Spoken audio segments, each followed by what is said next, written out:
is that many people do get lost. Yet the forest has not stimulated a generic Indo-Chinese or American identity, mimicking the structure of Thai refugee camps. Mien, Hmong, Lao, and Khmer keep their places separate, and indeed the many paths of entering the American war have generated multiple further divisions of identity. Meanwhile, white Oregonians tend to call them all Cambodians, or sometimes with even more confusion, Hong Kongs. Negotiating multiple forms of prejudice and dispossession, contaminated diversity proliferates. To navigate the forest in war, one can rarely afford to distinguish between more and less disturbed landscapes.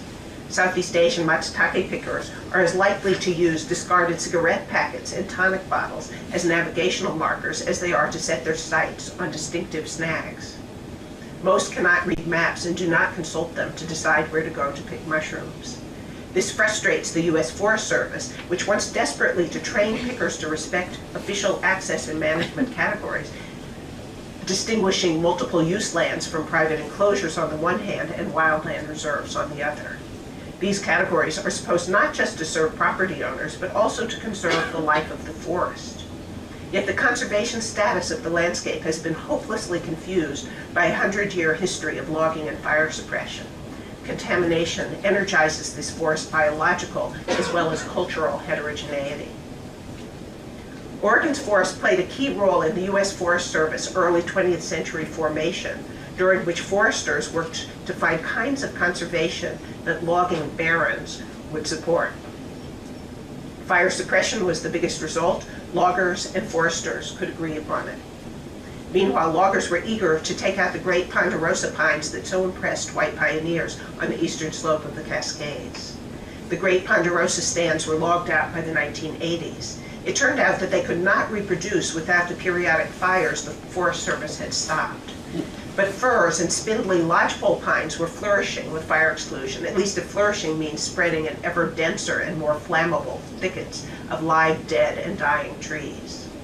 For several decades, Forest Service management has been on the one hand trying to make the ponderosas come back, and on the other, trying to thin, cut, or otherwise control flammable fir and lodgepole thickets.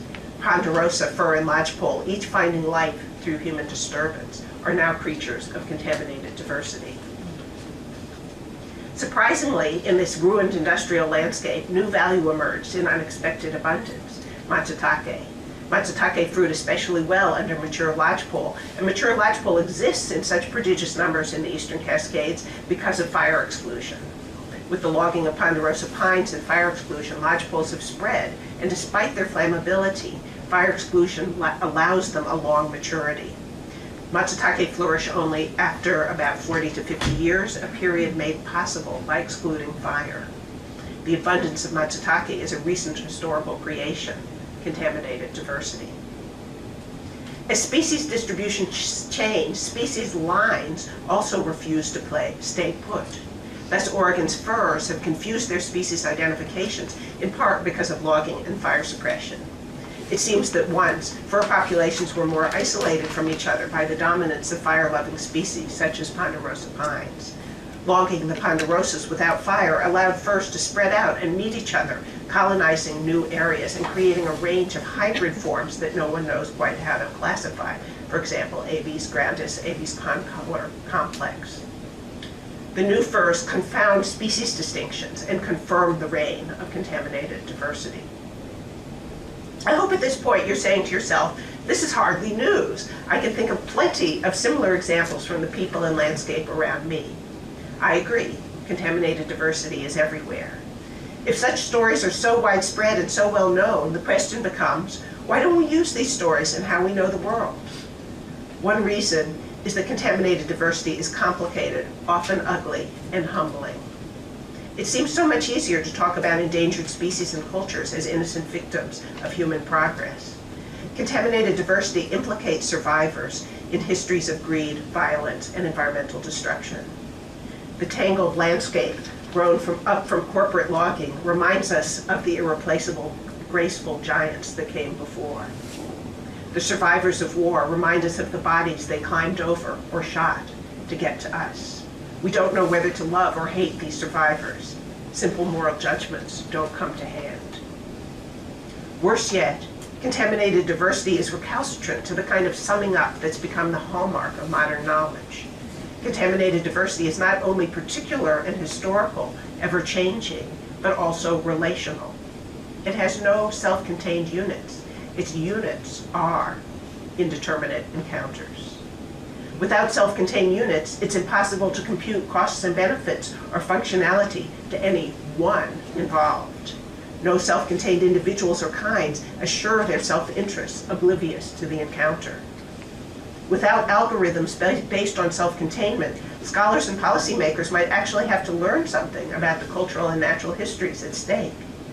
That takes time, and too much time perhaps for those who dream of grasping the whole in a single equation or a short executive summary. But who put them in charge? If a rush of troubled stories is the best way to tell contaminated diversity, then it's time to make that rush part of our knowledge practices. Perhaps, like the war survivors themselves, we need to tell and tell until all our stories of death and near death and gratuitous life are standing with us to face the challenges of the present. It is in listening to that cacophony of troubled stories that we might encounter our best hopes for precarious survival. Thank you.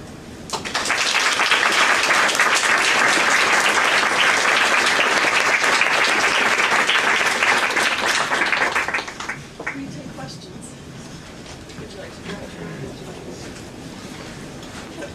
How do you normally do it?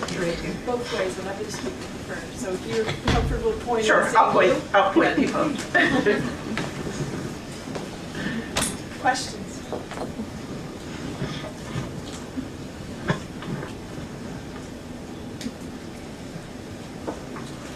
Alexis.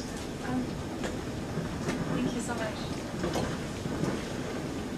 So I think my question is about, given this very compelling call to understand ourselves as permanently implicated in entangled sites that reach in all these different ways, I wanted you to say more about the kind of normative hope, or the thing toward which we orient the telling of these kinds of troubled and troubling stories.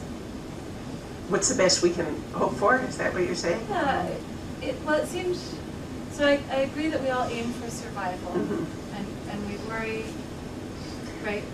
We worry about how to survive. And I think what I'm worrying about is, and this is because I'm worried about this, given that we worry about how to survive, we're always going to make some decision, as you said, that leaves out people in other beings that are not. So do you have a sort of lodestone toward Yeah, which well, to set so the feeling? that slow disturbance thing is part of it. That I think that some of the most destructive practices are those that scale up, and that slow disturbance is a kind of call to stop scaling up, and to notice process rather than and who else is surviving along with you. You know, to at least pay attention to who your co-survivors are, which I think has been largely ignored. So even though it's a quite modest goal, it's not been how we've been living.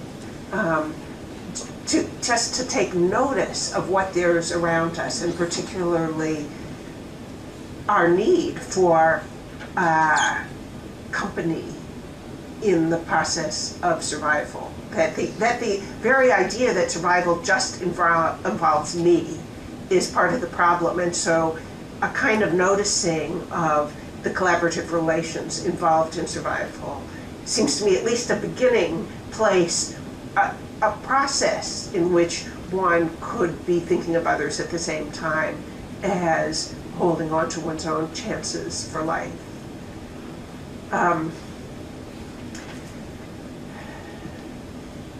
I've been very, yeah, I mean, maybe that's enough for a moment. Yes?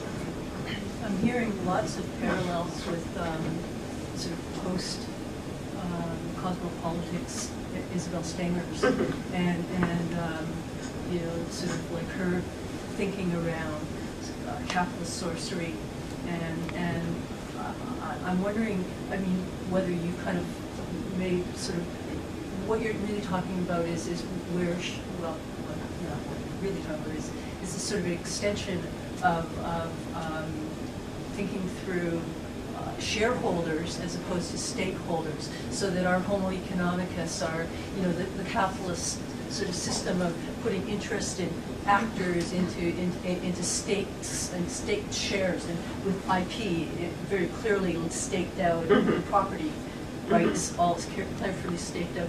But the world that you're trying to open up to more and more and more of our collective narratives in our ethnographic accounts are really the shared complications of all of this. So I'm just really wondering whether you kind of put that shared versus stakeholder, the distinction that Ms. Stenger says. I think I should take that really seriously. I mean, I was influenced by Stenger's, and I haven't been thinking about that, and I like it very much, and it seems right. It just, yes. I mean, Yes. I spent some time walking with her. Yeah, it's good.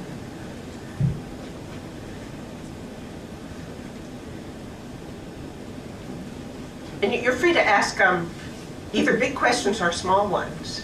That was my intent, that you can ask me questions about mushrooms or mushroom pickers, as well as philosophical things, yes. I want to ask a big naive one. One of your central concepts is contaminated diversity, and I want to know what the contamination is, because it seems to me, in a sense, all diversity is contaminated, almost by definition. So do you mean something more specific than that? No, I mean that we should start noticing that if we are made in encounters rather than by ourselves as self-reproducing, then we're always shaped by them. And the term contamination really was meant entirely as a way of shocking us into recognition of that. So your insight... It's not a moral category. No, on the contrary. And so some of my friends, I mean, all of this stuff is very molten, and so I'm looking for your reactions that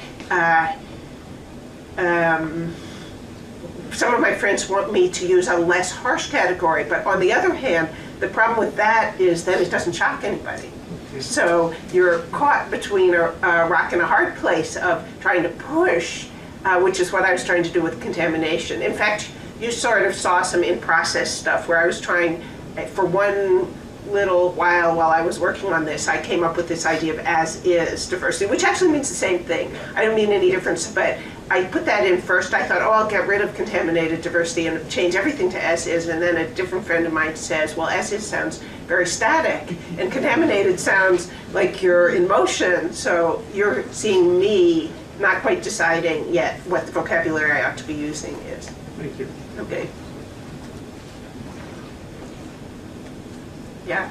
I really enjoyed the talk, and thinking compared to most anthropological analysis, you usually have some type of people to ground it, and you kind of go old work by Kathleen Stewart and contaminated critique, but she has the Appalachian folks to contrast her critique, and you don't quite do that. You're talking, you know, kind of challenging us to think of the big picture, and wondering if you know, if that's in contrast to some of your own earlier work too. Actually, this is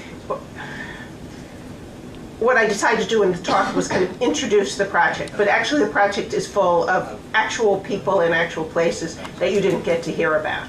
So, in fact, the thing about the Mien is really just an introduction to a whole section that's about Southeast Asian. So the most long-term ethnographic work was with Southeast Asian mushroom pickers in the U.S. Pacific Northwest. But then I tried to bring it into a different perspective by following the mushroom to a few other sites in China and Japan and Finland. But it's very concrete in the sense that I'm looking at particular groups of mushroom pickers in each of those places. Mushroom pickers in China, in central Yunnan, and you know, so it's all actually completely grounded. I wouldn't want to.